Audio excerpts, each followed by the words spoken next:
Hi friends, இன்னைக்கு நம்ம என்ன பார்க்க போறோம்னா ஒரு சூப்பரான புளிச்சக்கீரையை வச்சு புளிச்சக்கீரை புளியோதரை சார்ந்தாங்க இன்னைக்கு நம்ம வீட்டில் செய்ய போறோம்.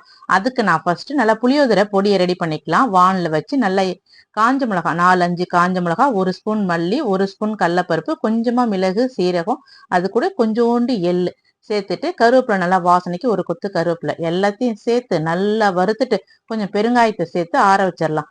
அதே வானல்ல நம்ம கிளீன் பண்ணி வச்சிருந்த புளிச்சக்கீரையும் சேர்த்துடலாம். கொஞ்சமா எண்ணெய் ஊத்தி அந்த புளிச்சக்கீரையை நல்லா வதக்கிக்கலாங்க. இப்போ கொஞ்சமா புளி, நல்ல பெரிய நெல்லிக்காய் சைஸ் அளவுக்கு புளி, அதையும் அது கூட பிச்சு போட்டு நல்ல எண்ணெயிலே வதக்கி எடுத்துக்கலாம். போதும். ரொம்பவும் புளி சேர்த்தா ஓவர் புளிப்பா இருக்கும். அதனால புளிச்சக்கீரையும் புளிப்பு நமக்கு. அதனால நல்ல பெரிய நெல்லிக்காய் சைஸ் அளவுக்கு புளி எடுத்து நல்லா வதக்கி இது மாதிரி நல்லா வதக்கி எடுத்து வச்சுக்கலாம். இப்போ நான் அந்த பொடியை பொடி பண்ணிட்டேன். புளிச்சக்கீரையும் கொஞ்சமா தண்ணி ஊற்றி அரைச்சி எடுத்து வச்சுக்கலாம். இப்போ ரெண்டும் ரெடி ஆயிடுச்சு. அதே வானல்ல எண்ணெய் ஊற்றி கடுகு உளுத்தம் பருப்பு, காஞ்ச மிளகா, கொஞ்சோண்டு பச்சை மிளகா, கடலப்பருப்பு, 4-5 பல்லு பூண்டு, தட்டின பூண்டு, அது கூட நல்லா வறுத்த வேர்க்கடலை எல்லாத்தையும் சேர்த்து கொஞ்சமா கருவேப்பிலை எல்லாத்தையும் சேர்த்து நல்லா எண்ணெயில பொற நல்லா வறுத்துக்கலாங்க.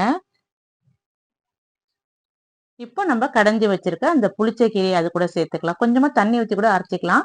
புளிச்சக்கீரை சேர்த்துட்டு நம்ம வறுத்து வச்சிருந்த பொடி அதையும் நுணுக்கி அதுல போட்டு நல்லா எண்ணெயிலே ஒரு 5-6 நிமிஷம் நல்லா கிண்டி வரணுங்க. அந்த எண்ணெய் எல்லாம் பிரிஞ்சு வர அளவுக்கு நல்லா மிக்ஸ் பண்ணும். இப்போ இது தேவையான சால்ட் எல்லாத்தையும் போட்டு நல்லா அந்த எண்ணெயிலே இந்த புளிச்சக்கீரையை அப்படியே வதக்கணும்.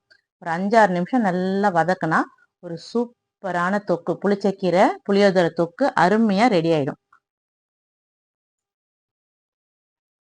இப்போ நல்லா வடிச்ச சாதத்தை நல்லா ஆற வச்சு கொஞ்சமா எண்ணெய் ஊத்திட்டு பொலன்னு இருக்கும். அப்பதான் எண்ணெய் ஊத்துனா இப்போ நம்ம தொக்கு செஞ்சு வச்சிருக்கோம்ல புளிச்சக்கீரை புளியோதரை தொக்கு, அதையும் அதுல போட்டு நல்லா கிளறி நல்லா நல்லெண்ணெய் கூட ஊத்தி நல்லா பொலன்னு கிளறினா சும்மா சூப்பரா இருக்குங்க. நல்லா டிராவலுக்குலாம் எடுத்துட்டு போய் சாப்பிட அட்டகாசமா இருக்கும். இன்னைக்கு டிபன் பாக்ஸ் ரெசிபிக்கு தான் நான் இதை செய்யறேன். செஞ்சு கப்லையும் வச்சாச்சு. ஒரு அருமையான புளியோதரை சாதம் ரெடி ஆயிடுச்சு. பிடிச்ச